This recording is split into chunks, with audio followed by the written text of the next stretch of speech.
বৃষ্টির নিচে দাঁড়িয়ে দোয়া করলে দোয়া কবুল করে কে? করেন আপনারা? বৃষ্টি পড়লে কি গান লাগায় দেন?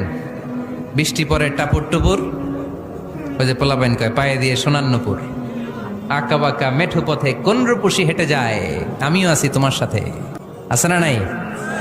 বৃষ্টি পড়লে মানুষ গান লাগায় দেয়, হিন্দি সিরিয়াল লাগায় দেয়। নো, বৃষ্টি দেখলে আল্লাহর হাবিব ভয় পেয়ে যেতেন, একবার ঘরে ঢুকতেন আর একবার বেরোতেন।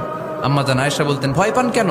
আল্লাহর হাবিব বললেন, জানি না এই মেঘ থেকে বজ্রপাত এসে মদিনাটারে জ্বালিয়ে দিবে নাকি মেঘ থেকে বৃষ্টি এসে মদিনাটারে উর্বর করে দিবে, আমি তো জানি না, ভয় হয়। দোয়া করতেন, আল্লাহুম্মা আসকিনা গাইসান মুগীসান মারিআন মারিআন নাফিআন গায়রা দার আজিলান গায়রা আজিল। আল্লাহ, আপনি উপকারী বৃষ্টি দেন, এমন বৃষ্টি যেটাতে আমাদের রিজিক আছে, গবাদি পশুগুলোর রিজিক আছে, কল্যাণজনক বৃষ্টি দেন, ভালো বৃষ্টি হইলে তাড়াতাড়ি দেন, দেরি করেন না কোন। সুবহানাল্লাহ।